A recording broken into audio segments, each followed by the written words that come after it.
Bonjour à toutes et tous. Je suis ravi de vous accueillir ici dans ce magnifique palais des congrès de Montréal pour le lancement officiel de l'édition nord-américaine du Forum international de la cybersécurité, le FIC, qui se tiendra ici même les 1er et 2 novembre 2022. Je m'appelle Vincent Rioux, je serai votre hôte ce matin. Je suis associé du groupe Avisa Partners et président de sa filiale Avisa Partners Canada, basée à Montréal. Et j'ai le plaisir d'accompagner un panel d'intervenants de très grande qualité durant cette matinée exceptionnelle. Avisa Partners est le co-organisateur du FIC européen en France avec la Gendarmerie nationale française depuis maintenant 10 ans. Nous l'avons vu grandir d'année en année jusqu'à devenir le premier événement européen dédié à la confiance numérique, avec près de 500 partenaires et plus de 15 000 participants. La dimension internationale du FIC est fondamentale. Le cyberespace n'a pas de limites, pas de frontières, et les menaces non plus. Nous, Canadiens, Américains, Européens, tous alliés au sein de cet espace transatlantique, nous devons coopérer à tout niveau pour bâtir un avenir numérique plus sûr, protéger nos infrastructures critiques et relever le défi des talents et des compétences de notre jeunesse dans le domaine. Il fallait un événement rassembleur de cet écosystème. C'est l'objectif du FIC Amérique du Nord, ici même à Montréal. Organiser un FIC transatlantique à Montréal a très vite sonné comme une évidence.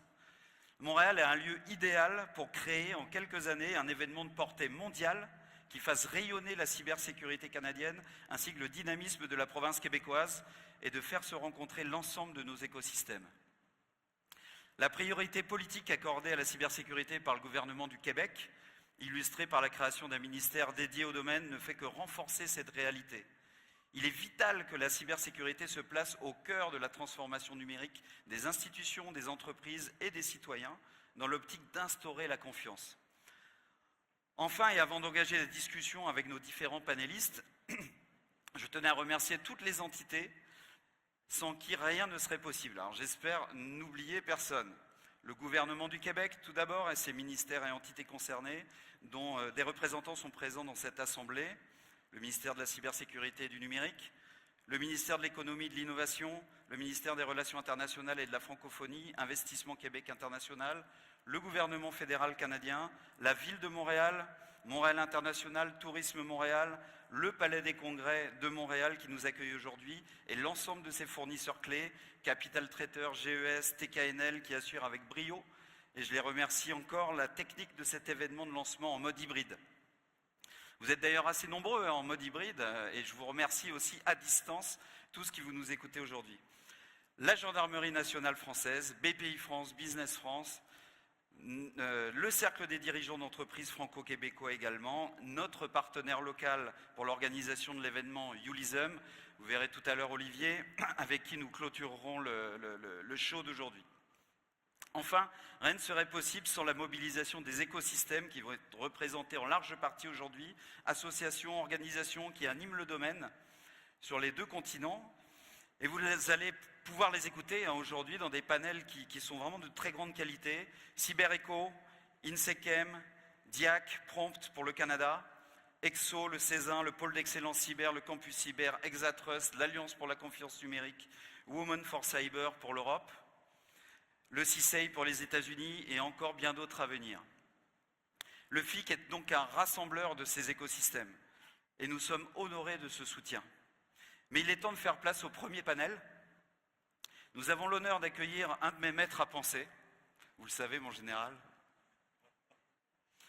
un visionnaire, une des personnalités emblématiques de la cybersécurité française, le général Marc Watin-Augoire.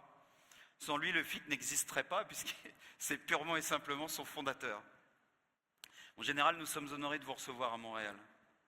Honorés également de recevoir un des parlementaires français les plus actifs dans le domaine, le sénateur André Gattolin. Merci, monsieur le sénateur, de votre soutien et de nous faire partager votre vision de la place du politique dans notre domaine. Enfin, Jean-François Beuz, président de Cifaris et représentant du Cercle des dirigeants d'entreprises franco-québécois, nous parlera de l'importance de créer des ponts entre la France et le Canada, aussi d'un point de vue business, des entreprises de cybersécurité. Messieurs, nous avons 10 minutes. 10 minutes, grand maximum. Première question, mon général. Simple et direct, pouvez-vous nous partager votre vision du domaine et la contribution du FIC à son évolution ? Alors en 10 minutes, ça va être difficile, même s'il n'y en a plus que 3 maintenant. Et d'abord, je voudrais vous dire que nous vivons un moment extraordinaire. D'abord, un moment extraordinaire parce que nous sommes ensemble ici à Montréal. Et ce moment, nous l'avons rêvé, nous, les fondateurs, les organisateurs du FIC. Parce que quand le FIC Europe a pris de l'importance, nous avons dit, mais il faut aller ailleurs, il faut tisser des liens avec d'autres continents, avec des pays outre-Atlantique. Évidemment, le Canada était dans notre viseur, si vous me permettez l'expression. Et donc aujourd'hui, ce rêve se réalise, et il se réalise grâce à vous, et c'est vraiment pour nous un très grand plaisir. Nous avons vraiment le sentiment que c'est une étape nouvelle, quelque chose de très fort qui est en train de se construire ici. Qu'est-ce que le FIC? Alors, dans le mot FIC, il y a le mot forum. Bien sûr, il y a le mot international, cybersécurité, je ne vais pas les développer. Mais le forum, c'est quoi? Quand on se souvient de l'époque romaine, le forum, c'était à la fois un marché et un lieu d'échange. Le marché, c'est la rencontre de l'offre et de la demande. C'est le comment je fais. Et l'échange, le débat, c'est pourquoi je le fais. Et ça, je pense que cette alliance des deux est absolument essentielle. C'est l'ADN du FIC. S'il n'y avait que l'un ou que l'autre, nous passerions à côté de l'essentiel. Donc c'est très important pour nous de monter ce forum et de le monter avec vous. Alors pourquoi le FIC? Bien simplement parce qu'il faut décloisonner. L'État ne peut pas tout seul. Il faut qu'il travaille avec les collectivités territoriales, les centres de recherche, les universités, les entreprises. Bref, c'est parce qu'on est, comment dirais-je, nombreux que nous pouvons continuer à avancer dans ce domaine. Et ce n'est pas une opportunité, le FIC, c'est une nécessité. C'est une nécessité, pourquoi? Parce que nous savons que la criminalité cyber devient la criminalité du XXIe siècle et que de plus en plus les États malveillants utilisent le cyber pour commettre leurs méfaits, et on voit bien ce qui s'est passé et ce qui se passe encore en Ukraine. Donc, il faut le faire, et vous avez la volonté de le faire. Alors, j'aurais tendance à vous dire, bon, le FIC Europe va vous passer le témoin, mais le témoin, c'est un morceau de bâton, c'est inerte. On va vous passer le flambeau. Le flambeau, c'est la flamme, c'est la chaleur, c'est l'énergie, c'est la chaleur de la force humaine. Parce que pour monter une telle opération, il faut avoir une envie, il faut avoir une volonté partagée. C'est ça le FIC, c'est un esprit, un état d'esprit avant d'être une organisation. Et si vous voulez bien, je finirai par un proverbe africain. Quand on est seul, on avance vite. Mais quand on est plusieurs, on avance plus loin. Donc ensemble, on va avancer plus loin. Ensemble, on va faire un FIC Europe, un FIC Amérique du Nord. Et vous allez voir, je suis sûr que dans 3-4 ans, nous viendrons ici, vous demander des conseils, parce que votre FIC Amérique du Nord aura pris une telle ampleur, un tel dynamisme, qui sera une source d'inspiration pour nous. Formidable, mon général, on sent cette énergie qui se dégage dans votre discours, c'est exceptionnel. Monsieur le sénateur, quelle est selon votre expérience, on va parler politique un petit peu, le rôle et l'impact des parlementaires dans son évolution du domaine, cybersécurité, sont-ils suffisamment impliqués dans le sujet ou reste-t-il encore des marges de progrès? Enfin, quel pourrait être l'apport d'un événement comme le FIC pour votre travail de parlementaire et le lien qui peut se créer entre les différents écosystèmes?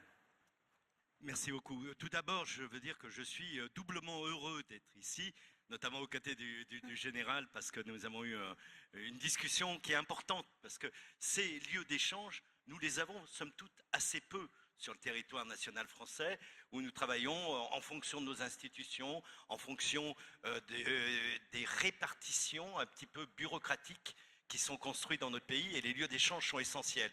Je le suis parce que bon, j'ai femme et enfants à Montréal, donc je me sens à moitié français et à moitié montréalais, et puis tous mes enfants travaillent dans le domaine du numérique, et j'ai même un fils ingénieur en cybersécurité. Ce qui m'a permis, peut-être un peu plus que d'autres parlementaires, de me préoccuper de ces questions il y a une dizaine d'années, et à l'époque, effectivement, il n'y avait aucune prise de conscience. Les choses se développent, elles se développent très vite. Il faut le dire, nous avons depuis 3 ou 4 ans, notamment, des initiatives qui sont prises au niveau gouvernemental. Le niveau européen s'est renforcé. Alors on oublie un peu les parlementaires nationaux, parce que nous, parlementaires nationaux, on est très préoccupés de nos électeurs. Donc quand on parle de numérique, on en parle en termes consuméristes, en termes protection d'usage. On ne voit pas assez la dimension totalement géostratégique et écosystémique. C'est-à-dire que nous avons besoin de ce lieu, de ces rendez-vous qui nous permettent d'aborder les questions dans leur globalité avec l'ensemble des acteurs. Et nous avons un gros travail à faire parce que tout ça amène à développer un sens de la projection. Et vous savez, un élu, il pense toujours à son mandat, à la prochaine élection. Nous nous engageons là pour des décennies. Et les choix stratégiques devraient déjà être pris. Ils ont commencé à être pris et nous devons aller plus avant. Alors je crois que nous, en tant que parlementaires, nous avons besoin de votre expertise, de votre regard global sur les choses, en même temps que nous pouvons participer à vous aider davantage. Alors bien sûr, en France, pays très centralisé et très présidentiel, on pense que tout se décide d'en haut.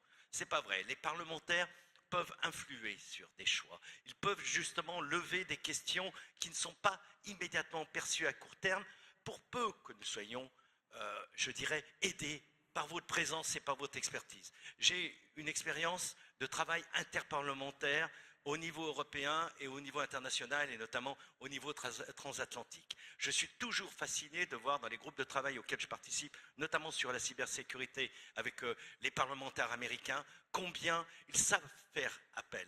Je crois que le FIC, ça peut être précisément ça, Amérique du Nord, c'est à une dimension beaucoup plus large que des petits comités experts, de faire tourner l'ensemble d'une réflexion et se doter d'une vision transversale de la cybersécurité que nous n'avons encore malheureusement que trop peu en Europe.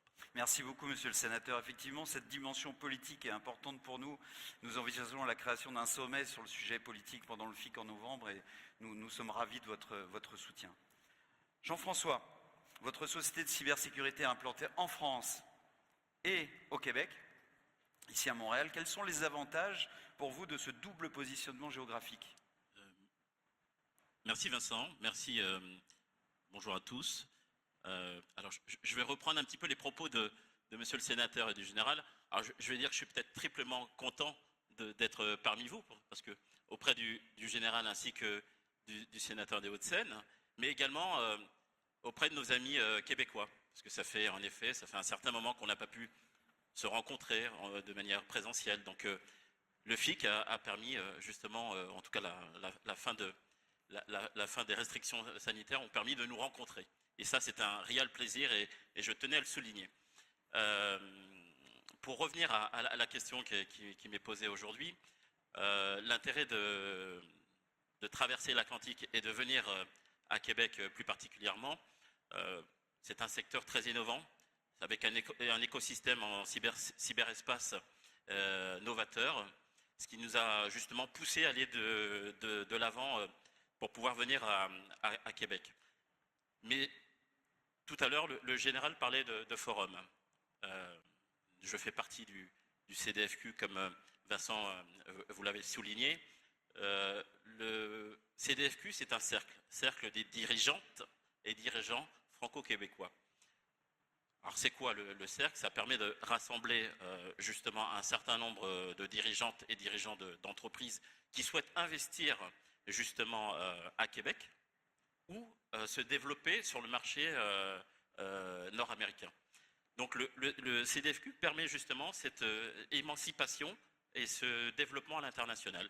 Inversement, pour les entreprises québécoises qui souhaitent justement investir en France, elles peuvent le faire à travers le CDFQ qui vous permet justement d'aller de l'avant et de trouver justement les différents supports, quels qu'ils soient institutionnels ou au réseautage, parce que le club est dirigé par des dirigeants et animé par des dirigeants. Donc l'idée, c'est vraiment de pousser l'investissement et le développement des entreprises québécoises en France et en Europe, et françaises au Québec et en Amérique du Nord.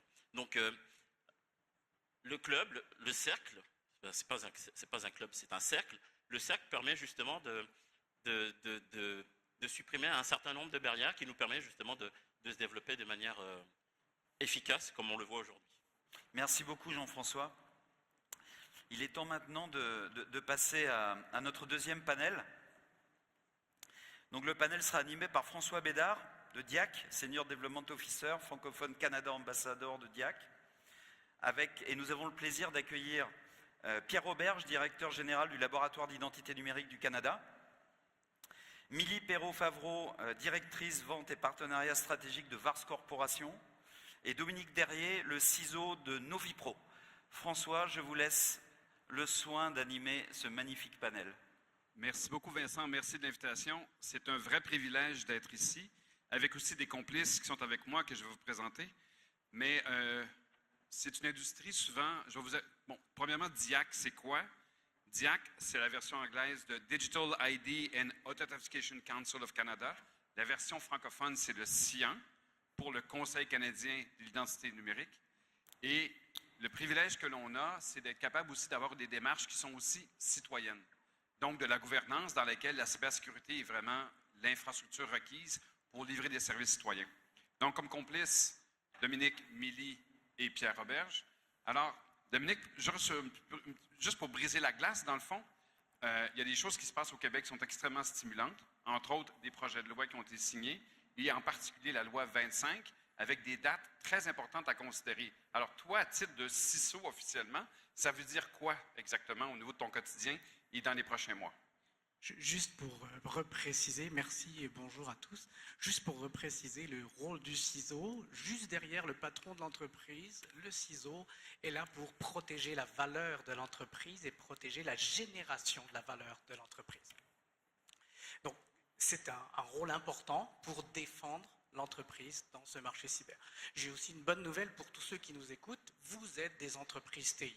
Que vous fassiez de l'alimentaire, que vous fassiez des véhicules, que vous fassiez de la technologie, des boîtes de chaussures, vous faites de la TI. Pour les communications, pour mesurer votre efficience technologique, pour améliorer vos processus d'affaires, vous avez besoin de la technologie. Et si vous avez besoin de la technologie, vous avez besoin de protéger cette génération de valeur, cybersécurité, et d'ajouter différents éléments. Et donc, on le regarde, hein, on voit la menace, hein, vous ouvrez les nouvelles, on en parle à la télévision, on en parle dans les journaux, on en parle sur LinkedIn, on en parle partout. Il y a une menace qui est réelle, on la sent se rapprocher, hein, on la voit dans des entreprises d'ici. Malheureusement, certaines entreprises, je dis bien malheureusement parce qu'on ne souhaite à personne un accident, mais malheureusement, on a des problématiques de cybersécurité et parce qu'on ne fait pas notre hygiène informatique correctement et on ne peut pas imposer à une entreprise qui n'est pas dans le domaine TI de mettre ces mesures de sécurité en place. Donc, et par où on commence? Alors on a la chance, comme tu le disais, d'avoir la loi 25 qui a été abrogée avec un calendrier très spécifique, qui est un petit peu l'image du bouleversement ou de la révolution qui s'est faite en Europe avec GDPR sur la protection des données personnelles, avec un calendrier qui est déjà établi sur la première année avec la nomination d'un délégué, l'obligation de notification à la commission de l'accès à l'information, et puis les pénalités qui vont arriver en 2023 si on n'est pas conforme à la loi. Donc, on a la menace qui est existante, on a le cadre réglementaire qui nous pousse à se sécuriser, à faire attention. Moi, je dirais 3 points. Le premier, c'est reconnaître qu'on a besoin de cybersécurité. Puis ça, comme je vous l'ai dit, quand on est dans l'alimentaire, quand on est dans les chaînes d'approvisionnement, nous sommes, veut pas, une entreprise TI qui doit protéger. La cyberhygiène, donc se reconnaître, la cyberhygiène qui est vraiment essentielle, hein, toutes les attaques qui arrivent, les majeures attaques qui arrivent viennent parce que un défaut de cyberhygiène. Et puis, je dirais, une fois qu'on a ça, on peut capitaliser pour le futur, avancer sereinement, choisir les bons outils, rencontrer les bons partenaires, parce que dire qu'on va faire ça tout seul, ce serait un peu ambitieux, et comme le disait le général tantôt, oui, on va avancer ensemble, et il faut pouvoir avancer ensemble. Ce qui est fascinant, c'est que, pour faire aussi un clin d'œil au général sur les notions d'écosystème, si on travaille ensemble, on peut aller plus loin aussi. Et ce qui s'est passé dans la dernière année au Québec est très intéressant, très stimulant, par aussi la création du ministère de la cybersécurité avec la loi 6. Et je tiens à souligner en présence en ligne du gouvernement du Québec, il y a Marc Vizina qui est là et Steve Waterhouse, on les salue chaleureusement. Donc, cet écosystème-là doit être inclusif, collaboratif, il y a aussi des enjeux de gouvernance. Mais par rapport à ça, il y a aussi les PME et les citoyens. Parce que finalement, il y aura un portefeuille numérique un jour, mais il faut stabiliser nos infrastructures. De ça, j'ai envie aussi d'ouvrir vers Milly, qui travaille chez VARS. Bonjour Milly, merci d'être là en ligne et merci de ta présence. Alors Milly, ta fonction chez VARS, c'est faire quoi? Puis ultimement, qu'est-ce que tu fais pour aider nos PME du Québec?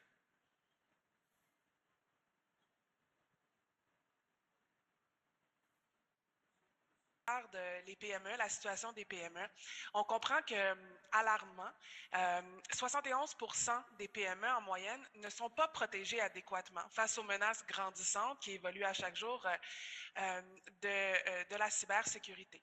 On comprend aussi que lorsqu'une attaque est décelée dans une PME ou toute autre compagnie, on parle que normalement les attaquants sont présents depuis 200 jours en moyenne. Donc, c'est pas seulement l'attaque, il faut comprendre que dans la protection, notamment par rapport à la loi 25 des données, c'est très dommageable pour une entreprise. On parle aussi que les PME vont dépenser en moyenne les coûts représentants, on ne parle pas juste des coûts là, des amendes ou des rançons, mais on parle en moyenne de 800 000 dollars en dommages, donc réputationnels et pour se remettre d'une attaque. Donc, qu'est-ce que VARS fait?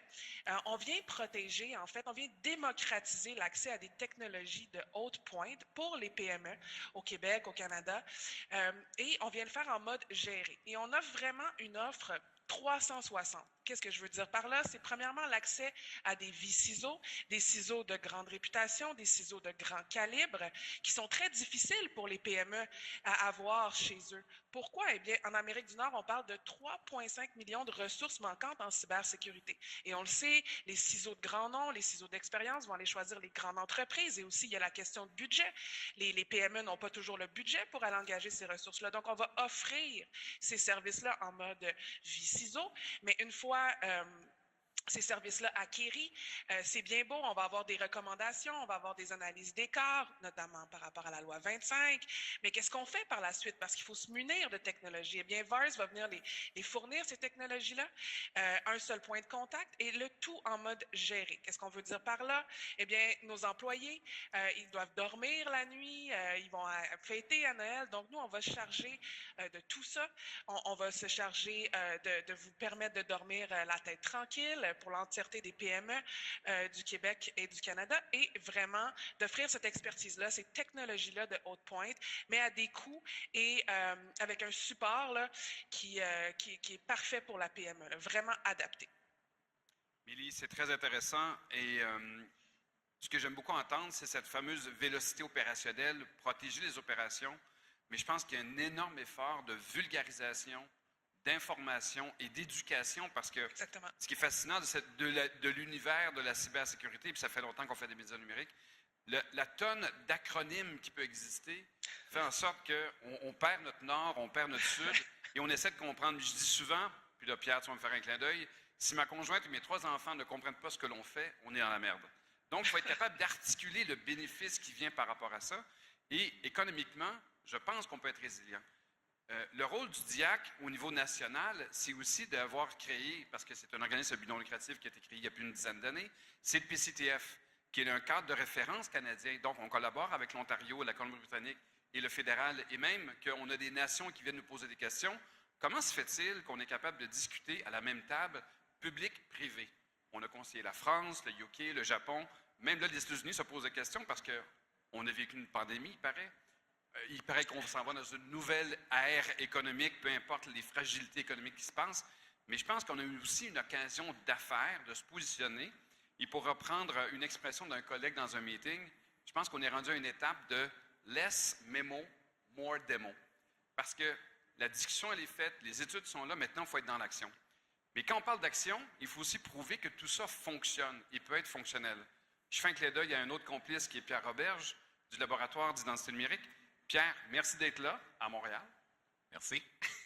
Qu'est-ce que le laboratoire amène et quelle est sa contribution à l'économie et dans nos écosystèmes? Premièrement, je vais commencer en parlant du rôle de l'identité numérique en cybersécurité. Si en cybersécurité, on a des réseaux, on a des connexions qui sont encryptées, qui sont sécures, mais on ne sait pas à qui on fait affaire, c'est la meilleure mascarade pour un attaquant de venir prétendre être quelqu'un d'autre. Donc, l'identité numérique, ça devient un ingrédient,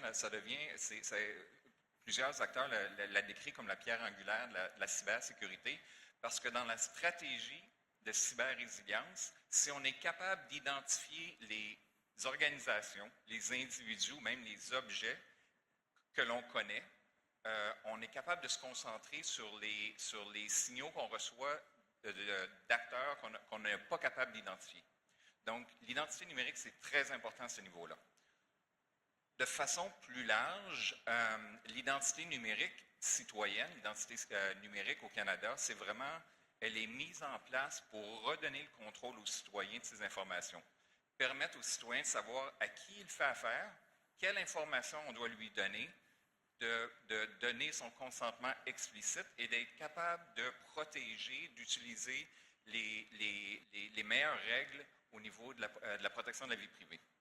Alors, qu'est-ce que le laboratoire fait là-dedans? Le laboratoire, je recommence, il va y avoir plus qu'une solution d'identité numérique. Dépendant du cas d'utilisation, dépendant de la géographie dans laquelle on se trouve, différentes solutions vont prendre le dessus, puis ça, c'est le marché qui va décider ça. Le laboratoire, c'est un OBNL. On est agnostique à la technologie. On n'est pas un laboratoire d'une technologie X ou Y, mais le laboratoire existe pour s'assurer de la conformité des implantations et s'assurer de l'interopérabilité.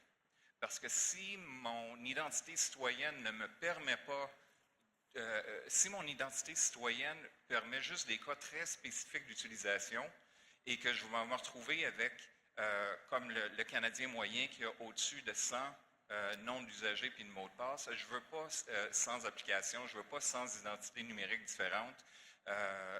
Donc, le laboratoire s'assure qu'on a de la conformité dans l'identité numérique. La raison pourquoi on fait ça, on veut que ça soit centré sur le citoyen, justement, pour être capable de, là, je finis avec comment tu as ouvert, comment on est capable, comment le secteur privé et le secteur public sont capables de collaborer, de bénéficier des efforts des uns et des autres pour mieux desservir le citoyen.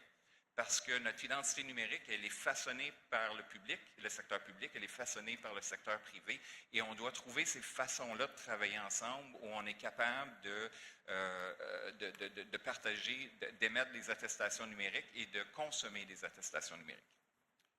Pierre, et je pense que ce que tu es capable d'offrir dans l'industrie, c'est une espèce de zone franche parce qu'on peut tester des trucs avant d'être live, parce qu'il y a quand même des infrastructures qu'on doit réaliser.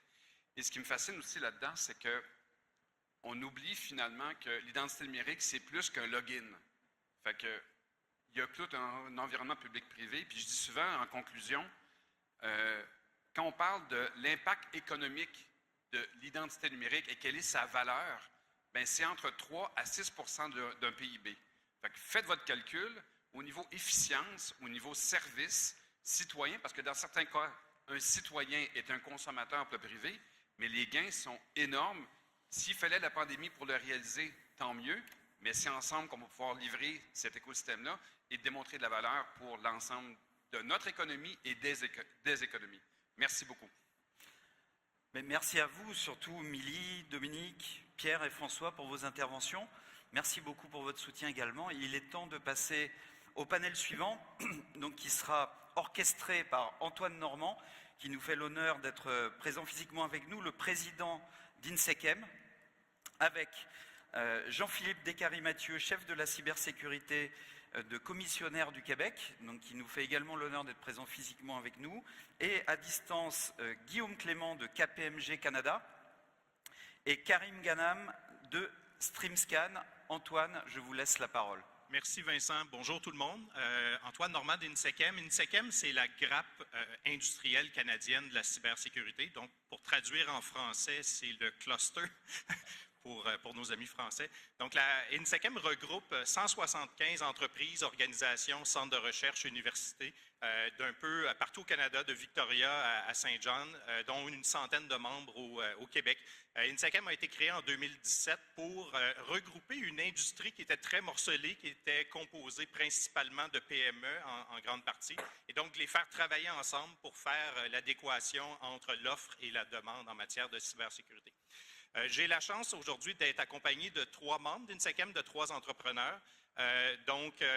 Guillaume Clément, responsable des services de cybersécurité associés chez KPMG. Est-ce que tu peux prendre une minute pour te présenter, Guillaume? Oui, bonjour à tous. Ravi d'être parmi vous. Guillaume Clément, en fait, quand je suis associé chez KPMG, président aussi d'une filiale de KPMG qui s'appelle KPMG Égide, je suis responsable de lignes de services de type réponse aux cyberattaques, surveillance des réseaux, tests d'intrusion, cyberrenseignement et sécurité infonuagique. Donc, à tous les jours, on fait face et on est témoin finalement du spectre de la menace, là, comme vous avez mentionné à plusieurs reprises depuis le début, et des nouvelles techniques d'attaque, des motifs des attaquants, etc. Et évidemment, des faiblesses qui vont utiliser là, pour perpétrer leurs actions. Donc, voilà. Merci. Je suis aussi accompagné de Jean-Philippe Descaries-Mathieu, qui est responsable de la cybersécurité, chef de la cybersécurité pour les commissionnaires du Canada. Jean-Philippe, si tu peux prendre une minute pour te présenter et ton organisation. Merci. Jean-Philippe Descaries-Mathieu, je suis chef de la cybersécurité et commissionnaire du Québec, en fait. C'est la division, parce qu'il y a 15 divisions partout au Canada, les commissionnaires. Donc, nous, on est la division du Québec. C'est un peu notre spécialité, la cybersécurité. En fait, les commissionnaires du Québec et les commissionnaires au sens large, c'est une entreprise vieille de presque 100 ans, spécialisée dans le gardiennage, mais au fil du temps, c'est un peu élargi au niveau des services. Donc, récemment, on s'est lancé en cybersécurité, en sécurité défensive, donc blue teaming, réponse aux incidents, surveillance, forensics, renseignement de menaces cyber. Donc, c'est un peu le rôle des commissionnaires de faire ce qu'on appelle, moi aussi je vais utiliser une expression française, du full spectrum security. Donc, de la sécurité physique aux enquêtes, au renseignement, à la cybersécurité. Donc, c'est un peu ça qu'on fait. Excellent. Karim de StreamScan, je te laisse une minute pour te présenter.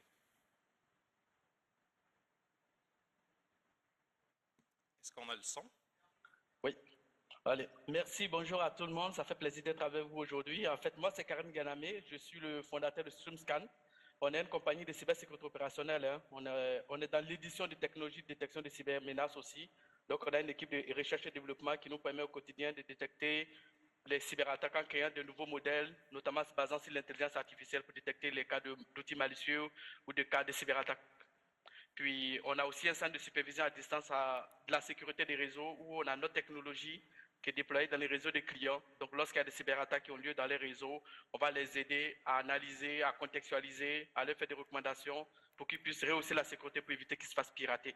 Puis, on a aussi une équipe de réponse aux incidents qui intervient très, très souvent dans des compagnies qui ont été hackées, notamment par des cas de ransomware pour les aider à reconstruire les réseaux, à éliminer la menace et revenir en production le plus rapidement possible.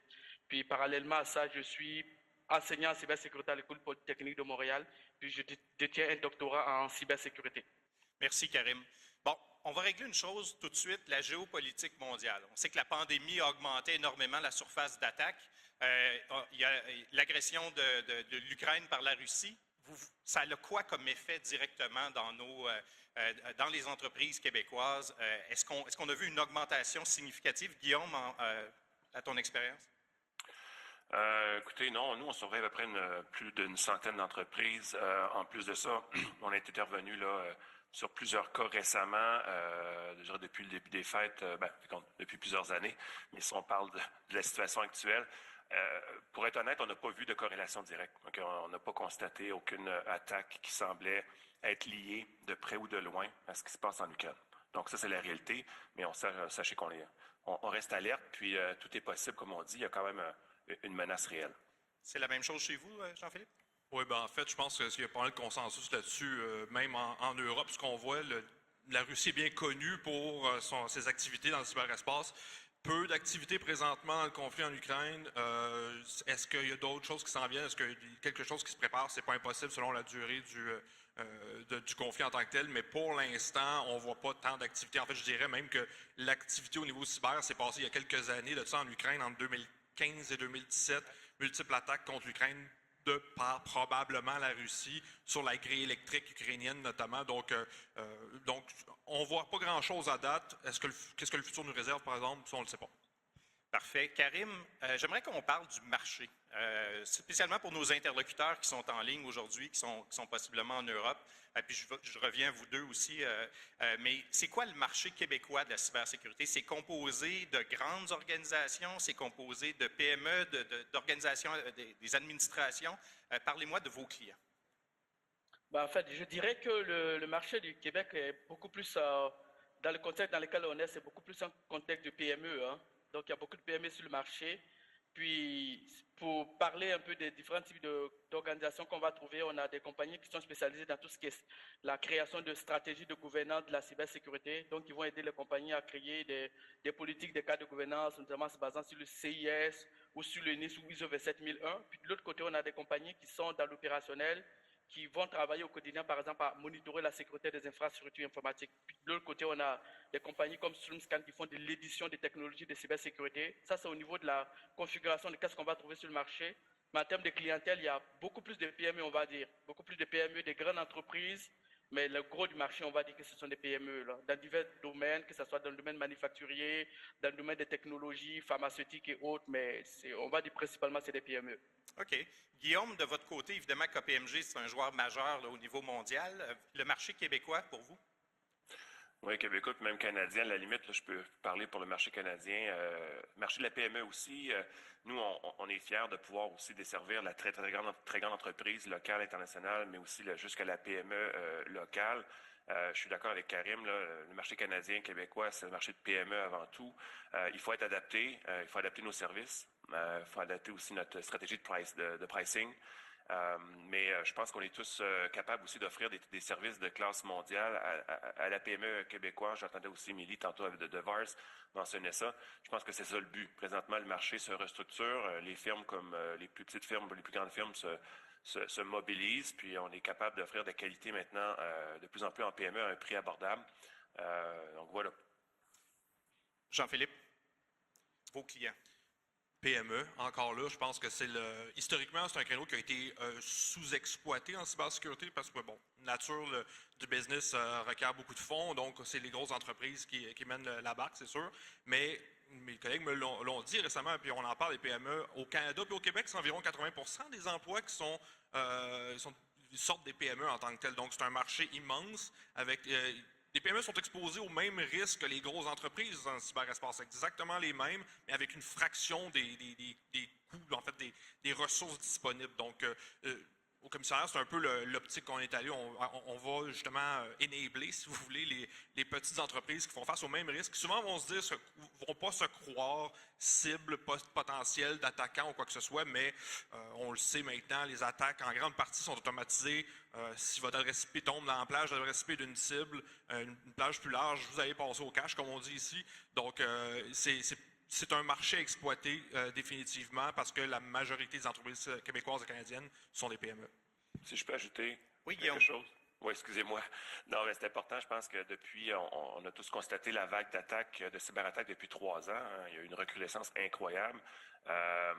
Ce que ça a amené, par contre, il y a beaucoup d'entreprises qui investissaient peu en cyber et qui aujourd'hui investissent beaucoup.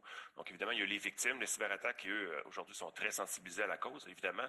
Mais on voit vraiment un changement de mentalité et des investissements en cyber. Il y en a maintenant dans la PME, même dans la très petite PME et des moyennes entreprises, voire grandes entreprises qui investissent maintenant plusieurs centaines, voire des millions de dollars en cybersécurité, ce qu'on voyait même pas là, il y a juste 2-3 ans. Donc, un grand changement au niveau du budget et des mentalités. Donc, c'est de bonne augure pour le futur. Merci, Guillaume. Je veux parler d'innovation. On est reconnu comme une industrie très, très, très innovante au Québec et au Canada. Probablement un des éléments qui est venu changer la game, comme on dit en québécois, c'est la mise en place par Prompt du programme d'investissement en cybersécurité du Québec il y a environ 3 ans. C'est venu insuffler une quantité importante d'investissements, importante d'argent dans l'industrie. Karim, je sais que Guillaume aussi, vous en avez bénéficié, mais Karim, peux-tu me parler de ce que StreamScan a été capable de faire avec des investissements comme ceux-là? OK. En fait, chez StreamScan, on a développé une technologie de détection de cybermenaces qui utilise l'intelligence artificielle pour détecter les attaques et les bloquer dans les réseaux. Donc ça, c'était la première génération de la technologie qu'on a mise sur le marché. Ensuite, On s'est rendu compte que lorsque on déploie ces technologies dans les réseaux, il faut de l'expertise humaine pour être capable de le gérer. Par exemple, les alertes qui sont générées doivent être prises en charge, analysées pour comprendre qu'est-ce qui se passe et prendre des décisions ensuite.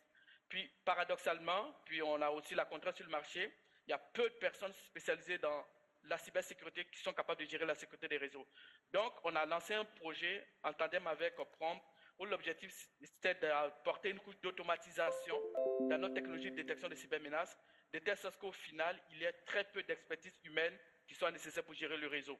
Donc, grosso modo, la génération sur laquelle on travaille, on la branche dans les réseaux, elle collecte les alertes, les analyses, puis elle fait 80-90% des analyses de manière automatisée, puis au final, l'humain arrive à la fin, mais toujours est-il que ses efforts sont minimisés. Donc, dans ce cadre-là, qu'on a eu un projet avec Prompt, on a travaillé sur la technologie et puis actuellement, on est en phase de test.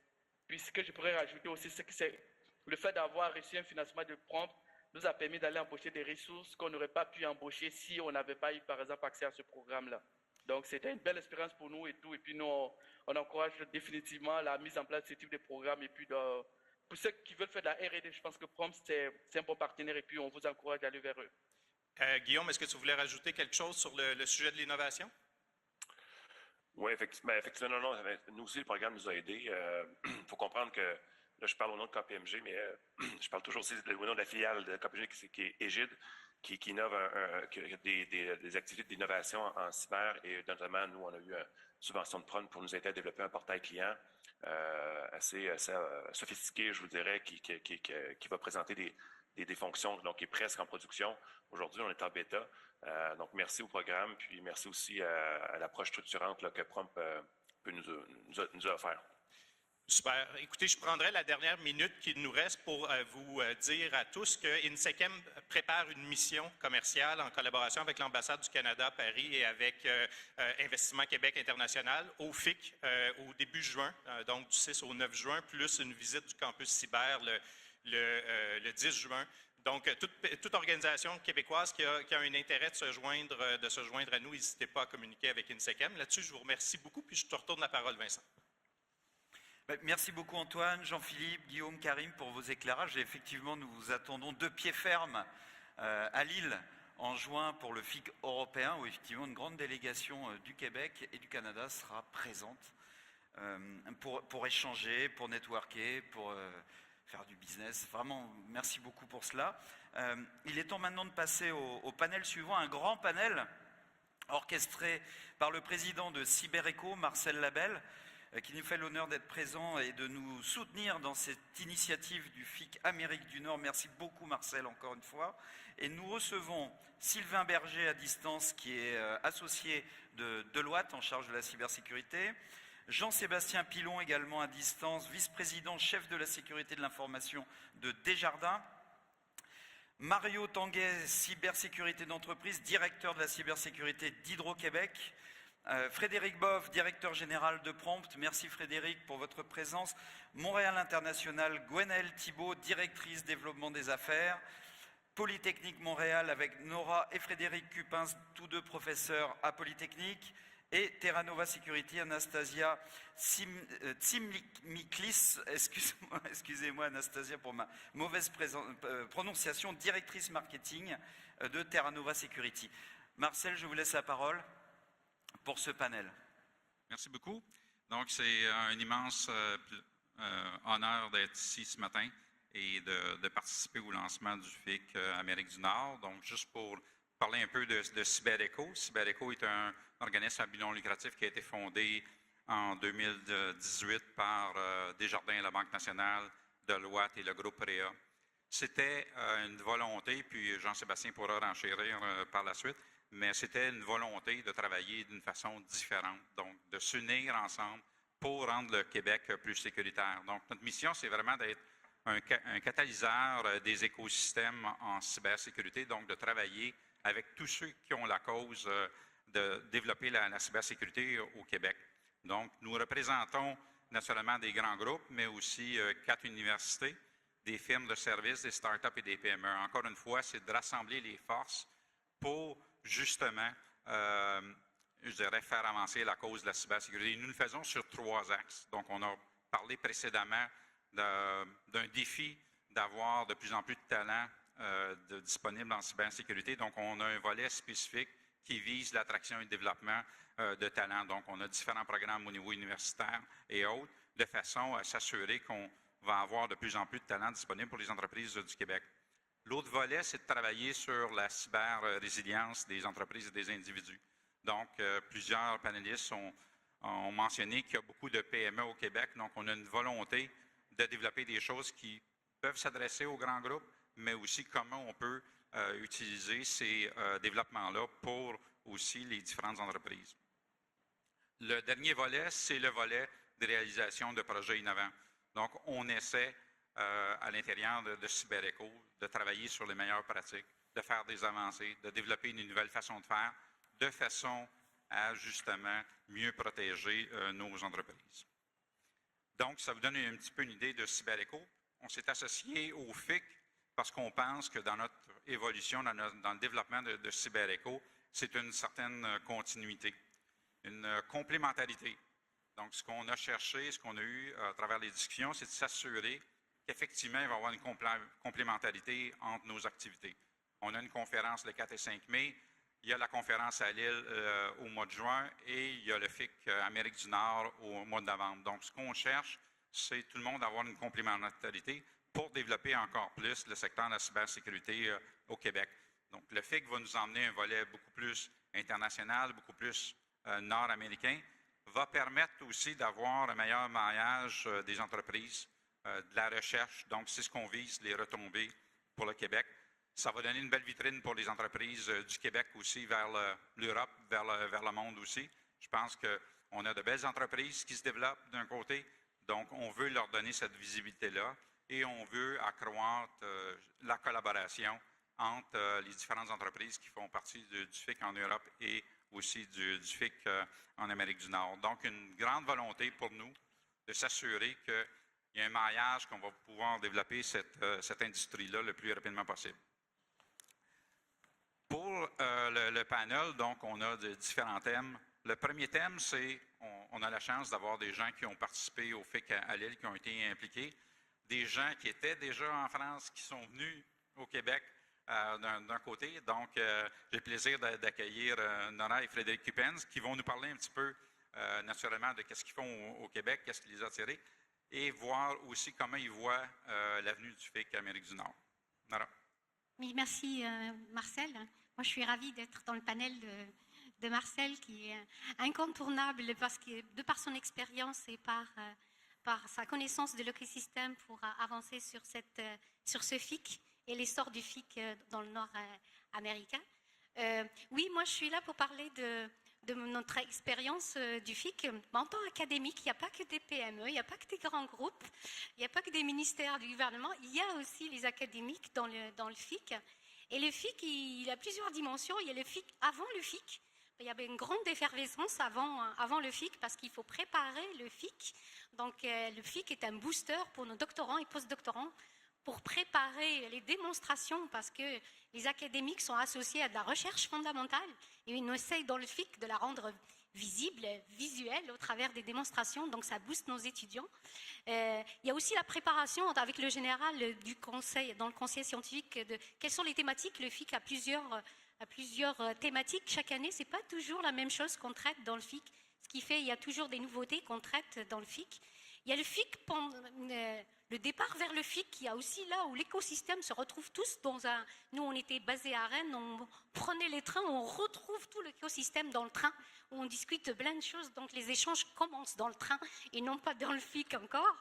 Et après, il y a le FIC, pendant le FIC, où là, on a des stands où on peut présenter des choses. Nous, on a travaillé sur le fait qu'il y ait un village de la recherche, c'est un village pour les académiques. Donc là où on va présenter nos travaux, que ce soit recherche opérationnelle, mais pas que, parce qu'on essaye d'aller vers les industriels, vers les besoins des industriels. Donc de cette façon-là, on a la possibilité d'échanger avec eux pour voir quel est l'écart qu'on a avec eux. Est-ce qu'on est sur la résolution de besoins actuels ou de besoins futurs? Parce qu'on a comme action aussi de leur dire qu'il y a des choses aussi qui à venir, qu'il y a le futur à construire. Et donc, on travaille avec eux pour voir qu'est-ce qu'il y a à faire pour anticiper le futur. parce que le futur aussi, on ne sait pas, hein, de nouvelles attaques, de nouvelles technologies qui changent et tout ce qu'on fait est à réviser, des choses comme ça. Donc, au travers de ce stand de recherche, on peut échanger. Il n'y a pas que le stand de recherche, il y a aussi la possibilité que les académiques viennent parler de formation initiale, mais aussi continue, qui intéresse les industriels. Donc, il y a le moyen là de présenter les formations. Il y a aussi le moyen de recueillir les besoins pour dire qu'il y a peut-être des choses, des trous dans la raquette pour avancer sur les formations. Donc, cet échange avec les différents acteurs qui sont là, parce que moi, j'appelle toujours le FIC comme un prisme où il y a plusieurs facettes, il y a les ministères, les municipalités, les militaires, les entreprises, les académiques. Et après, à chaque fois, il y a toute cette concentration dans le prisme. Et puis de l'autre côté, il y a un faisceau qui sort, qui est une collaboration, une formation, une recherche, une innovation. Et puis il y a d'autres éléments, peut-être Frédéric va y retourner, parce qu'il y a aussi les aspects masterclass où on peut présenter des travaux qu'on a sur les projets, qu'est-ce qu'on a comme résultat, etc. Peut-être Frédéric pourra compléter ce que j'ai dit. Frédéric? Oui, bonjour à tous. Ce que je voudrais dire d'abord, c'est que ce qui se passe aujourd'hui, je trouve ça absolument génial. Nous, on croit énormément naturellement aux collaborations françaises avec le Québec, Québec avec la France. Et donc, ce que je voudrais vraiment insister, c'est que le FIC, pour ceux qui ne connaissent pas encore le FIC c'est génial. Le FIC, c'est vraiment un événement tout à fait majeur. Traduit en québécois, ça donnerait à peu près « le FIC, c'est écœurant » et ça fait vraiment capoter. La première fois que je suis allé au FIC, c'était à peu près il y a une dizaine d'années. Et ensuite, on y est allé tous les ans. Et vraiment, le FIC, on peut faire énormément de choses. On peut rencontrer des partenaires industriels, on peut parler de recherche, on peut rencontrer des étudiants qui viennent chercher des stages, qui viennent chercher du boulot. On peut effectivement aussi parler de formation. La première fois, moi, que je suis allé au FIC, j'étais en Bretagne et j'étais responsable de l'axe formation du pôle d'excellence cyber. Et donc, je suis allé au FIC pour parler de formation, pour parler effectivement de ce qu'on faisait en formation en Bretagne et pour aussi partager le besoin de créer une nouvelle formation pour répondre aux besoins en cybersécurité. Et ça, c'est exactement la même chose que ce qu'on est en train de faire aussi depuis qu'on est arrivé à Polytechnique Montréal. Tout ça pour dire que le besoin de créer une nouvelle formation, je pense qu'il est général et effectivement avoir des collaborations entre la France et le Canada par rapport à ça, c'est essentiel.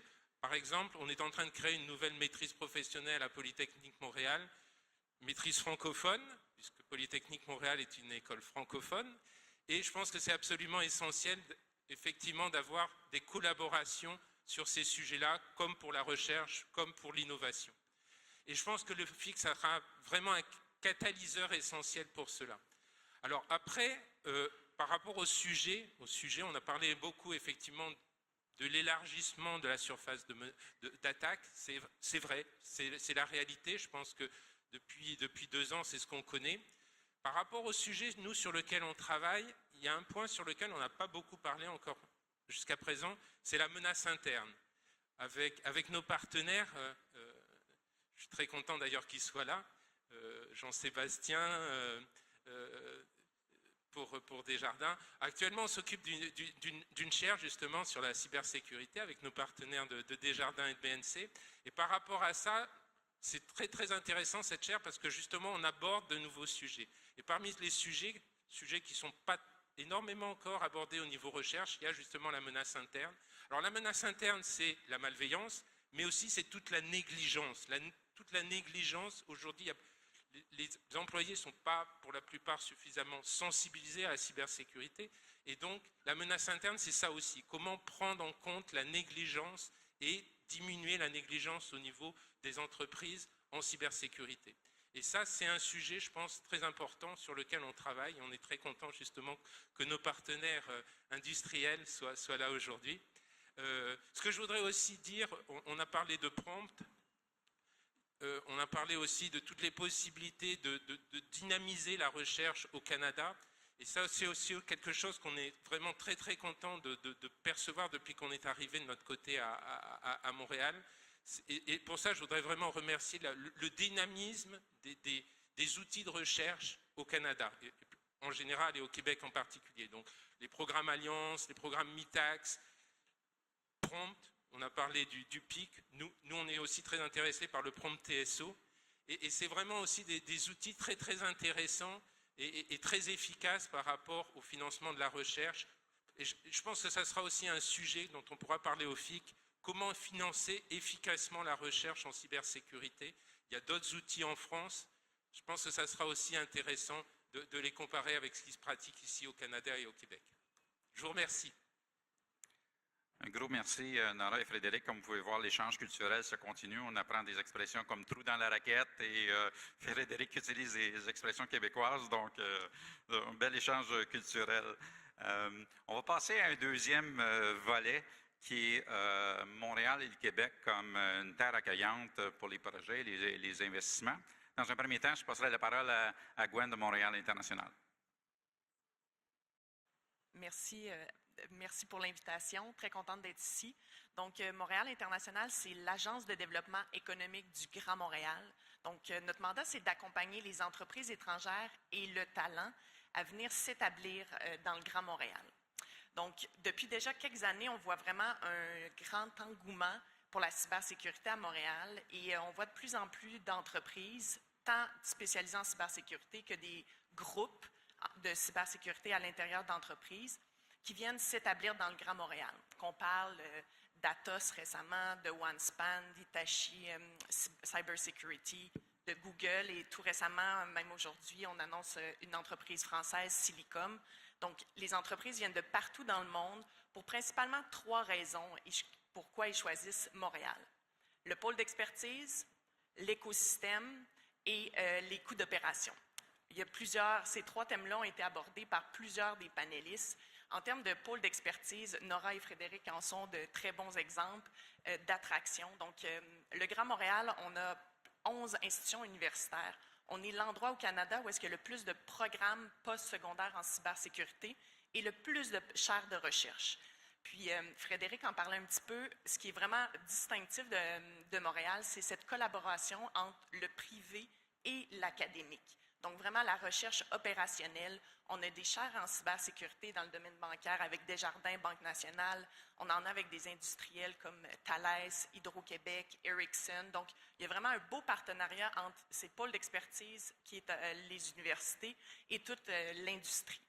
Donc, en termes aussi de talent, toutes ces chaires, tous ces professeurs de renommée mondiale attirent énormément d'étudiants. On a environ un bassin de 18 000 étudiants en TI dans le Grand Montréal. Mais ici, on ne forme pas que les aspects techniques de la cyber, on forme aussi le talent 360, que ce soit en criminologie, en gestion, en droit, en psychologie. Donc, on a vraiment un bassin de talent intéressant qui est nourri année après année par nos universités. Bien sûr, grâce à notre qualité de vie, notre pouvoir d'achat, Montréal est très attractif également en termes d'immigration. Donc, on a aussi toute la population immigrante qui vient nourrir ce bassin de talent d'experts en cybersécurité. Donc, deuxième ingrédient clé pour qu'une entreprise vienne s'établir, l'écosystème. Je pense qu'aujourd'hui, le FIC, vous avez fait un excellent travail pour réunir puis vous montrer un petit peu cette force d'écosystème, le dynamisme de celui-ci, des acteurs comme CyberEcho, Prompt et bien d'autres qui jouent ce rôle de catalyseur dans l'écosystème. Et on a aussi une masse critique de joueurs. Donc ici, on a un terrain de jeu incroyable pour toute entreprise et tout talent en cybersécurité. Très peu d'endroits dans le monde peuvent se targuer d'avoir des Hydro-Québec, des banques d'envergure comme Desjardins, Banque nationale, des télécoms énormes. Donc, on a un bon bassin d'infrastructures essentielles et plusieurs autres entreprises qui viennent se greffer à tout ce bassin de besoins en cybersécurité. Troisième ingrédient clé, coût d'opération. Frédéric et Prompt en parleront plus en détail, mais ici, gardez en tête que plus vous collaborez, plus vous recevez de l'argent du gouvernement pour vous aider à faire de la recherche et développement, et plus vous créez de bons emplois à haute valeur ajoutée, plus vous recevez des crédits d'impôt du gouvernement. Donc ici, il y a vraiment tout pour pousser à plus de bons emplois et plus de recherche et développement. Bref, je pense que l'arrivée du FIC et le choix du FIC de Montréal pour baser leur événement nord-américain est très démonstrateur de la force de Montréal en cybersécurité. On salue votre arrivée. Puis s'il y a des entreprises qui s'intéressent, qui ont un intérêt pour Montréal ou simplement se connaître davantage, Montréal International est là pour vous accompagner dans vos démarches. Merci beaucoup, Gwen. Frédéric, je te passerai la parole. Donc, plusieurs ont mentionné le nom de PROM, du PIC et tout ça. Donc, peux-tu nous en dire plus d'un côté puis voir le rôle de PROM dans toutes les innovations au Québec en cybersécurité? Merci beaucoup, Marcel. Bonjour à tous. Bon matin. Merci pour l'invitation. Et puis, bravo à Vincent, à l'équipe du FIC. Donc, je suis Frédéric Bove, je suis directeur général de Prompt et vous en avez entendu parler précédemment. On est un regroupement sectoriel de recherche industrielle. Donc, c'est un grand mot qui dit en fait tout. C'est-à-dire qu'on travaille sur un certain secteur qui sont celui des nouvelles technologies et on pousse la recherche industrielle à travers des financements. Donc c'est la bonne nouvelle, puis vous l'avez entendu auparavant, on a de l'argent. Et cet argent vient en très grande majorité du ministère de l'économie et de l'innovation, et je salue d'ailleurs les représentants du ministère qui sont ici, et notamment à travers plusieurs programmes de financement, des programmes de financement qui poussent la recherche collaborative, et ça a été mentionné juste précédemment. Donc on pousse les écosystèmes à travailler ensemble, que ce soit la recherche universitaire, recherche en CCTT avec des entreprises, les entreprises entre elles aussi. Et on sait absolument que ce type de collaboration permet à l'innovation de faire des grands bonds. Et nous avons un programme en particulier qui a été mentionné auparavant, qui s'appelle le PIC, le programme d'innovation en cybersécurité du Québec, qui est à sa deuxième itération. Il y a eu une première itération avec un premier financement de 17 millions qui a généré en fait un investissement total de plus de 42 millions de la part des entreprises, avec plus de 53 projets d'innovation. Et il y a une deuxième itération qui a été commencée il y a quelques mois avec un investissement du ministère de l'économie et de l'innovation de 27,5 millions.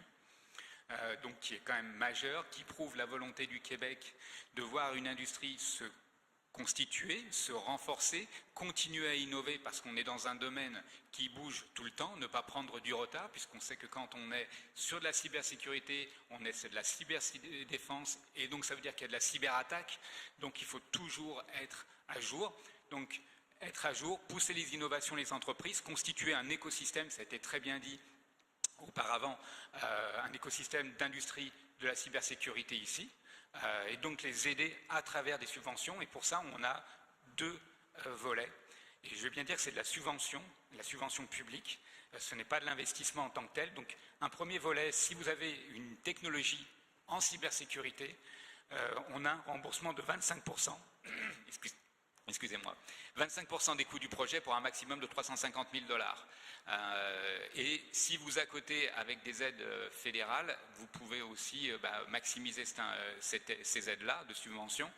Et il y a un deuxième volet qui est un volet de certification et qui permet de rembourser 50% des coûts du projet que vous voulez faire certifier. C'est un projet technologique, encore une fois, et c'est une aide maximale de 350 000 $. Donc ce sont vraiment des aides majeures de la part du gouvernement du Québec, il faut le dire, extrêmement attractives. Aujourd'hui, je dois dire, il y a beaucoup de succès de demande, et on voit aussi des entreprises qui, par exemple, chez Prompt, vont aller chercher des programmes en IA, mais qui vont venir faire certifier cette technologie-là ensuite. C'est très important, pourquoi? Parce qu'aujourd'hui, la renommée, ça a été très bien dit, la confiance qu'on va avoir dans l'entreprise, dans la technologie, elle est importante et les demandes de certification, elles sont essentielles si on veut se commercialiser, si on veut s'internationaliser et si on veut être crédible aussi. Et je pense que ça crée aussi un environnement particulier au Québec, une vraie crédibilité du marché québécois et une particularité aussi.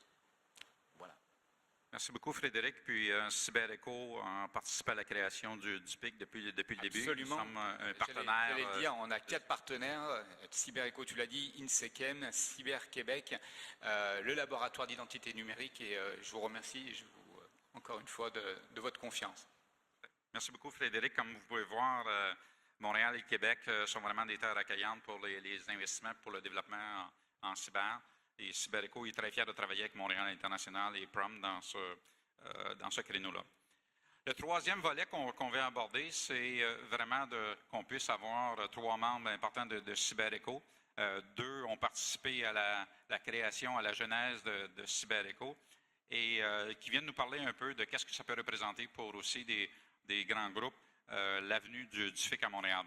Donc, j'aimerais débuter avec Jean-Sébastien Pilon, qui est le responsable de la cybersécurité et le CISO chez Desjardins et qui est aussi le président du conseil d'administration de CyberEco. Jean-Sébastien. Merci Marcel, bonjour tout le monde, j'espère que vous allez bien. Écoutez, je vais commencer justement avec un exemple de collaboration France-Canada. Le mouvement Desjardins est un exemple. Il y a à peu près 120 ans, un peu plus de 120 ans, notre fondateur, Alphonse Desjardins, s'est inspiré du modèle coopératif français, du modèle coopératif financier français pour venir mettre en place la coopérative, le mouvement Desjardins. Donc, c'est dans notre ADN, la collaboration, travailler avec les autres à des défis conjoints, s'inspirer des autres, c'est dans notre modèle, c'est dans notre ADN. Et c'est pour ça qu'on a été un membre fondateur de CyberEco. Pour nous, la collaboration, mais pragmatique, via des projets précis. On veut collaborer à développer le talent, travailler avec les écoles, travailler avec les universités, tant le premier cycle, le deuxième cycle. Frédéric en a parlé tantôt. On a plusieurs champs de recherche avec différentes universités. Donc, pour nous, de développer aussi comme deuxième objectif cette économie, l'innovation. On veut consommer localement. En cybersécurité, quand je regarde mon portefeuille d'investissement, on consomme beaucoup à l'étranger. On a un portefeuille de solutions au Canada qui est quand même assez limité et on veut l'étendre. On veut consommer plus localement. On veut encourager notre économie locale dans les solutions de cybersécurité. Il reste beaucoup d'innovations à avoir. Donc, il y a un énorme espace pour développer notre économie dans ce domaine. Le FIC, Desjardins, le FIC. Je reviens à la collaboration en France. On a une approche très Amérique du Nord. On est très américain dans notre approche. N'oubliez pas, on travaille beaucoup avec des banques à Toronto. Donc, on est très nord-américain donc dans nos solutions, dans nos façons de faire. Et je pense qu'on a beaucoup à apprendre à collaborer avec notre origine, notre vrai ADN d'il y a 400 ans, donc les Français qui sont venus fonder le Canada. Donc, j'aimerais j'aimerais même bâtir un bureau à Paris, étendre un peu certains de nos services, suivre un peu le soleil, étendre nos heures de travail, développer justement la collaboration avec la France et même l'international. Hein, on a des discussions aussi à CyberEco du côté de la Belgique, Israël aussi, mais faut faire la France. Un des avantages qu'on a aussi, c'est qu'on parle français au Québec. Donc, pour nous, c'est encore plus facile. Pourquoi pas nous continuer à parler en français avec nos Français voisins. Donc, encore une fois, connaître vos solutions, connaître votre talent, développer ces pôles de collaboration-là, c'est dans nos intentions. Voilà, merci. Merci beaucoup, Jean-Sébastien. Mario, de ton côté, tu es le responsable de la cybersécurité chez Hydro-Québec. Le plus grand groupe, je pense, en électricité au Canada. Donc, peux-tu nous parler un peu, peut-être un petit peu de ton rôle d'Hydro-Québec et aussi de voir ce que ça peut apporter l'avenue du FIC pour une compagnie comme Hydro-Québec? Merci beaucoup, Marcel. Je suis très heureux d'être ici ce matin avec vous. En effet, présenter un peu Hydro-Québec, surtout pour nos collaborateurs français. Hydro-Québec est le seul producteur, transporteur, distributeur d'énergie au Québec. Puis géographiquement, nous sommes distribués de façon très importante. Nous avons aussi plusieurs partenaires, donc d'échange d'énergie, que ce soit avec les Américains et les différentes provinces au Canada. Donc pour nous, la cybersécurité, c'est vraiment très important sur la continuité de service. Donc on prend ça très au sérieux. Hydro-Québec a investi historiquement de façon très conséquente au niveau des différents projets en cybersécurité, puis bien sûr un nombre de personnes qui peuvent faire de la cybersécurité chez Hydro-Québec. Puis on veut pouvoir partager un peu nos expériences avec les différents groupes. CyberEco nous permet de pouvoir faire ça, donc de pouvoir, avec les différents collaborateurs qui ont CyberEco, pouvoir partager nos expériences, puis aussi investir dans des innovations où est-ce que les petites et moyennes entreprises du Québec vont pouvoir en bénéficier. Le FIC, puis qu'est-ce qui est important pour nous, le FIC, c'est bien sûr d'augmenter cette collaboration-là. CyberEco est provincial. Le FIC nous permet d'ouvrir nos horizons, d'aller chercher des expériences, bien sûr, Comme Jean-Sébastien disait tantôt, nous avons une vision très nord-américaine de la sécurité. Nos menaces ne sont pas nécessairement les mêmes qu'il y a en Europe, surtout actuellement, où est-ce que, avec ce qui est le contexte géopolitique en Europe de l'Est. Les moyens et la façon de traiter les menaces, on est très intéressés à comprendre. Et nos moyens, notre façon de traiter nos menaces en Amérique du Nord, bien, on est très heureux de pouvoir partager ces expériences-là. Donc, je suis vraiment très content d'être ici, puis en espérant qu'on va pouvoir continuer notre collaboration avec le FIC. Je vais passer la parole à Sylvain Berger, qui est associé chez Deloitte. Sylvain est aussi un des membres fondateurs de CyberEco. Donc, Sylvain, peut-être nous parler un peu pour Deloitte, qu'est-ce que ça peut représenter l'avenue du FIC en Amérique du Nord? Merci Marcel. Oui, en tant que membre fondateur, Deloitte, vous savez, c'est un leader mondial dans le domaine des services professionnels, mais aussi un leader canadien en conseil en cybersécurité. On emploie là, près de 700 personnes à travers le Canada qui font de la cybersécurité. On offre une gamme complète en services de sécurité là, qui va partir autant de la stratégie, de la gouvernance jusqu'aux solutions de protection, détection et réponse en cybersécurité, jusque dans les en mode géré. Et quand on pense à la cybersécurité, on l'a dit là, déjà depuis le début de la conférence, la transformation numérique des entreprises qui était déjà en branle est super importante pour le succès de notre économie, a augmenté rapidement avec la pandémie et avec les derniers événements. Ce que ça a fait, c'est que ça a augmenté l'importance de la cybersécurité pour les organisations.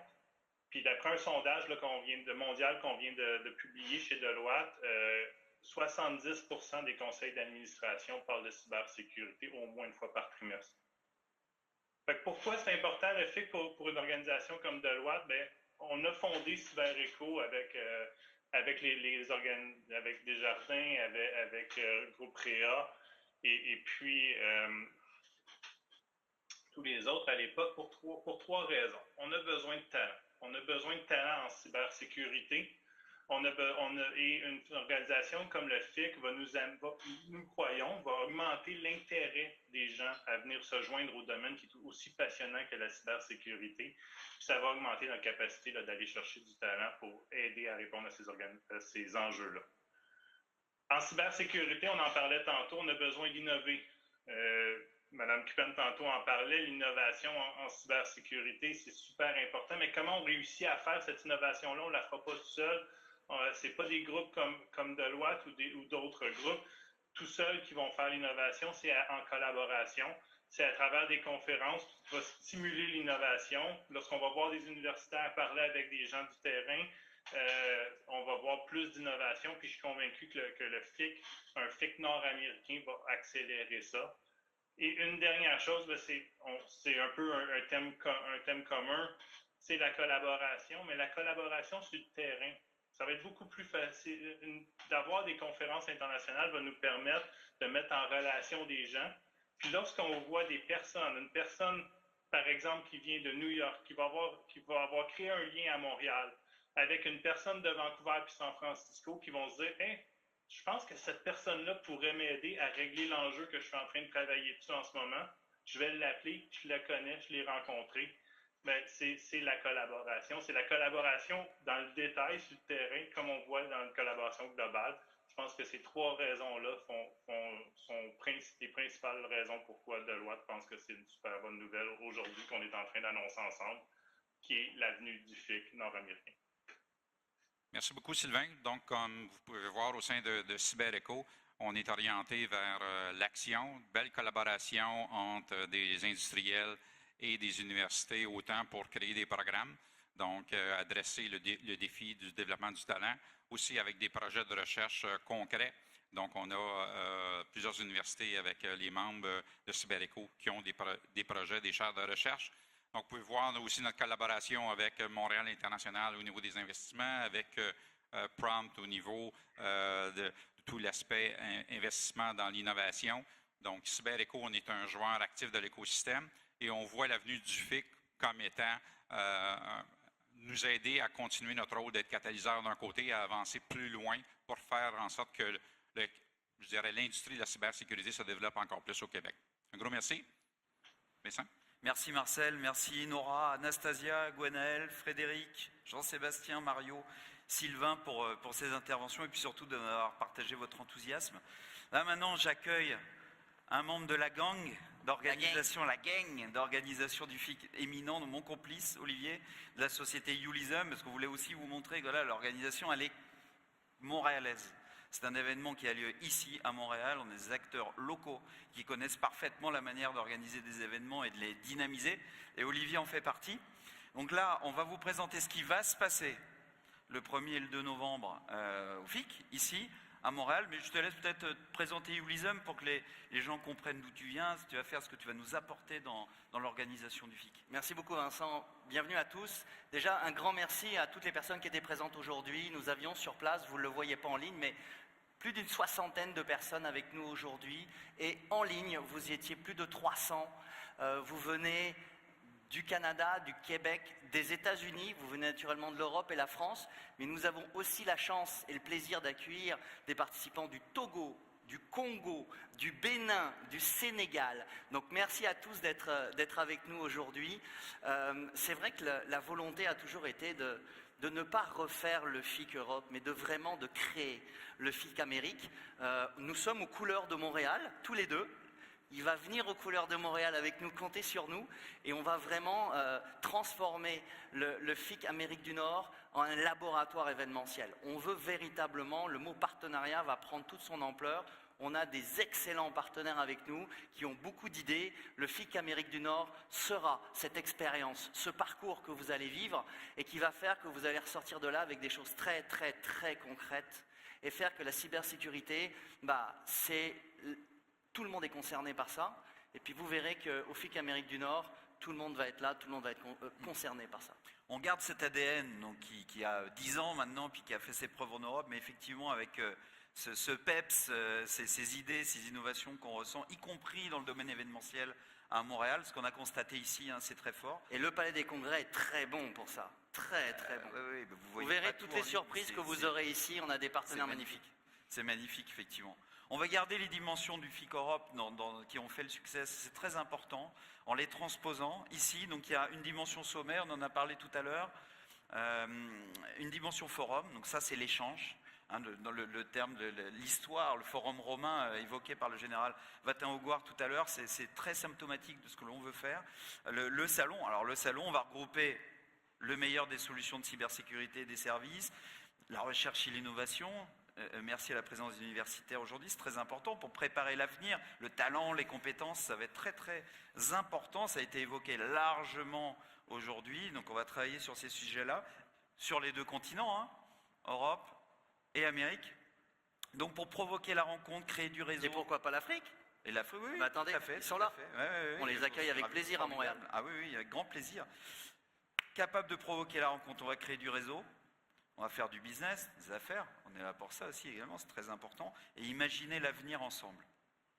Première thématique, vous l'avez évoqué, on doit lutter contre les attaques informatiques, lutte contre les criminalités numériques avec une dimension sommet qui va être marquée par un soutien d'ores et déjà fort de hauts représentants de la Sûreté du Québec, de la GRC, FBI, Interpol, Europol, et la venue en personne du directeur général de la Gendarmerie nationale, le général Christian Rodriguez. Je ne sais pas s'il nous écoute là en ligne, mais je remercie mon général d'avoir mis à votre agenda les 1er et 2 novembre, ici même à Montréal.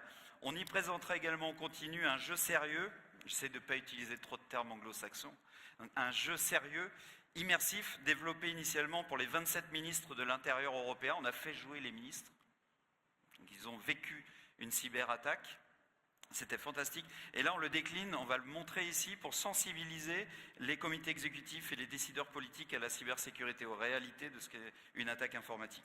Deuxième thématique, protection, résilience des infrastructures critiques et des entreprises. Fondamentale.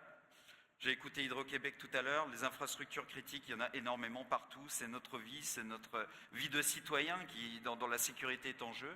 Donc on va aborder ce thème-là avec la proposition d'un sommet international également sur les politiques de cybersécurité un volet forum avec des tables rondes, des conférences, des démonstrations techniques d'attaque, parce qu'on souhaite à chaque fois en fait partir du haut, c'est-à-dire des réflexions politiques jusqu'en descendant vers le bas, c'est-à-dire la réalité de la cybersécurité avec des attaques réelles dans des univers virtualisés, alors, CyberRange en anglais, je ne sais pas comment on peut le traduire, enfin il y en aura quelques-uns.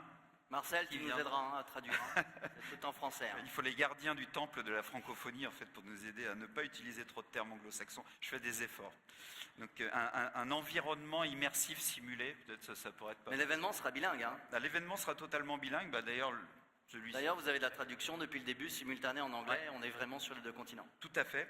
On va également organiser un ou plusieurs Bug Bounty Live. Donc là, on va rechercher les entreprises qui seront d'accord pour mettre en place pendant le salon leur technologie. On va amener des centaines de hackers éthiques pour regarder ce qui s'y passe, trouver de la vulnérabilité. Vous allez voir, c'est très vivant. Ça fait aussi partie du jeu, en fait, qui donne de la vie, qui anime, au sens latin historique du terme, le salon. Troisième thématique, protection des contenus et de la propriété intellectuelle. Ici, on a un tissu extrêmement vivace d'élaboration de contenus à valeur ajoutée. Jeux vidéo, production audiovisuelle, animation 3D, moteur technologique, c'est fantastique ce qu'on a pu découvrir ici à Montréal. On va faire une thématique qui est dédiée à la protection de ces solutions-là, avec une mise en valeur du tissu montréalais lié à ce domaine-là. Quatrième thématique, les futurs numériques. Là, idem, quand on est arrivé ici, une vivacité dans l'innovation, dans la recherche, sur l'intelligence artificielle, sur le quantique, le métavers, le Web 3, les nouveaux réseaux, bref, tout ce qui va composer notre avenir numérique, on va l'aborder parce qu'il n'y aura pas d'avenir numérique sans cybersécurité. Pour pouvoir instaurer la confiance dans ces nouvelles technologies, il faut prévoir la cybersécurité dès la conception. Vous voyez, j'ai évité by design, dès la conception.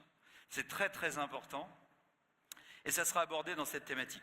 Et la dernière, qui est à mon avis la plus importante, surtout quand je vous ai tous écoutés aujourd'hui, c'est la thématique talent et compétences. Donc c'est quelque chose qui va être abordé de manière très différente des autres thématiques qui sont un petit peu plus formelles. La talent et compétences, on va faire quelque chose de plus fun, parce qu'il faut amener la jeunesse vers la cybersécurité, amener la jeunesse dans les masters spécialisés et les filières doctorantes de cybersécurité, dès le secondaire.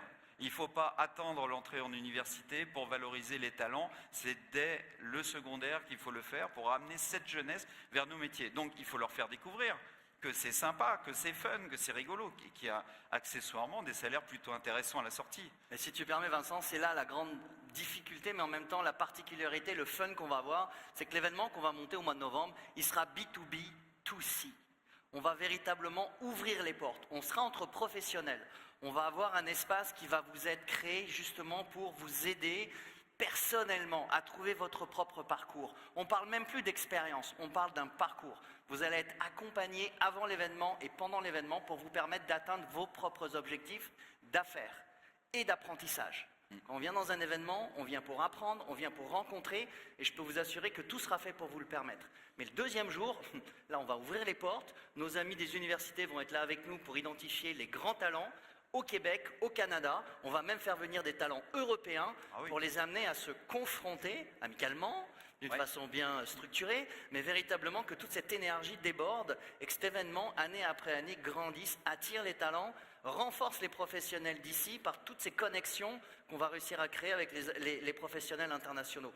Donc véritablement, ça va être des parcours qu'on va vous proposer individualisés. Vous allez savoir pourquoi vous venez, puis vous allez repartir avec ce que vous êtes venu chercher. Ça, c'est la promesse du FIC. Il va falloir arriver avec les batteries pleines, parce qu'effectivement, ça va durer toute la nuit. Le dernier jour, on va faire une nuit de la cybersécurité ici avec beaucoup de jeunesse, beaucoup de talent. On va faire venir effectivement les gagnants des compétitions européennes de cybersécurité, et on va proposer en fait aux événements existants, là, d'ores et déjà, qui font des compétitions de très grands talents, d'amener les gagnants et puis d'essayer de les faire se rencontrer à travers des CTF, des scénarios attaque-défense, autour des CyberRange qu'on va amener aussi avec nos parpartenaires. Et ça c'est important parce que la promesse du FIC, c'est vraiment de s'insérer à l'intérieur d'un écosystème qui est vivant. Il y a plein d'événements qui existent déjà au Canada, qui fonctionnent très bien. On veut pouvoir rassembler et permettre à tous ces acteurs-là d'être ensemble, au même endroit, avec tous ces professionnels internationaux qu'on va ramener à travers l'écosystème du FIC. Donc le FIC viendra s'insérer et puis créera énormément de liens avec l'existant. On est en mode collaboration. D'ailleurs, j'invite Normand, j'invite François et j'invite Marcel à nous rejoindre. On a avec nous INSECEM, DIAC et CyberEco qui sont vraiment... Venez messieurs, venez. Ça manque de dames, mais c'est pas grave, on va travailler dessus. Hein, parce que ça, c'est votre événement, ça c'est très important. En plus, on part d'une feuille blanche ici, à Montréal. On n'a pas cette on amène l'historique de 10 ans de FIC et même au-delà Europe, mais on repart vraiment d'une feuille blanche. On se dit voilà, c'est un. On va écrire ensemble. On va le créer tout ça ensemble. Et donc c'est un honneur de vous avoir reçu aujourd'hui, messieurs. C'est votre FIC. On va bosser, de toute façon on bosse déjà sur le sujet pour le préparer. On vous donne rendez-vous, non pas en novembre, mais déjà en juin, parce qu'il y aura une forte délégation québécoise et canadienne en juin. J'en profite pour faire la petite promotion de notre modeste événement européen. 7, 8 et 9 juin au Palais des Congrès, au Grand Palais, excusez-moi, je suis déjà ici, en fait, à Montréal, à Lille Grand Palais. Et puis ensuite, 1er et 2 novembre. Et puis pour de nombreuses années à venir, on va établir le salon autour de la fin octobre, une unité de temps, une unité de lieu. C'est important, avec 6 mois de décalage entre l'événement européen et l'événement américain, pour provoquer cette rencontre en continu. Encore merci messieurs. Et justement les premières étapes pour répondre aux questions qui ont été posées dans le chat. Oui, nous allons revenir vers vous. Vous êtes inscrits, on a vos informations pour pouvoir vous proposer justement ces packages, ces activations. Ouais. Le kiosque n'est qu'une des façons de pouvoir connecter. C'est un moyen, ce n'est pas une finalité. La finalité, c'est la rencontre. Et puis le kiosque est un des moyens qu'on va vous mettre à votre disposition. Il va y avoir des rencontres individuelles, des programmes individuels qu'on va vous proposer. Donc c'est un vrai accompagnement qu'on va vouloir mettre en place. Ça va être la période qui va commencer dans quelques jours, qui ira jusqu'au mois de juin. Et ensuite, on va avoir tous nos visiteurs, les acheteurs, les ciseaux, qui vont venir à partir de cet été pour pouvoir s'inscrire sur cet événement. On ne le veut pas trop gros en année 1. Il y aura un nombre limité d'espaces. On veut que véritablement cette première communauté qui va se rassembler se sente comme privilégiée, des ambassadeurs pour la suite. Donc, c'est pas premier arrivé, premier servi, je vous rassure, mais quand même, il ne faudra pas trop tarder, les places seront limitées, et puis on va essayer de faire le mieux possible pour cette première année. Effectivement, on lance la commercialisation la semaine prochaine, tous les documents sont prêts, le site web est prêt, donc on va pouvoir générer aussi les inscriptions assez rapidement, ensuite pour répondre à certaines questions du chat, comme tu le soulignes Olivier. Ben voilà. Il n'y a plus qu'à. Une demi-journée fantastique. Merci beaucoup. Merci à tous aussi, vous, en ligne, d'avoir répondu aussi nombreux. Présents, on ne vous voit pas, mais on vous imagine. Et ça, c'est formidable. Ça fait chaud au cœur, surtout de voir des gens qui viennent de tous horizons et de tous continents. Donc, Montréal saura vous accueillir. On a des excellents partenaires. Bon, l'International était là. On a Tourisme Montréal qui fait des choses extraordinaires et qui va être capable de mobiliser toute une ville pour vous accueillir. Ce ne sera pas simplement le FIC qui va vous accueillir, c'est Montréal en son intégralité qui va vous accueillir. Vous allez ressortir de là transformé, on vous le garantit. Merci à tous, messieurs, dames, et à très bientôt.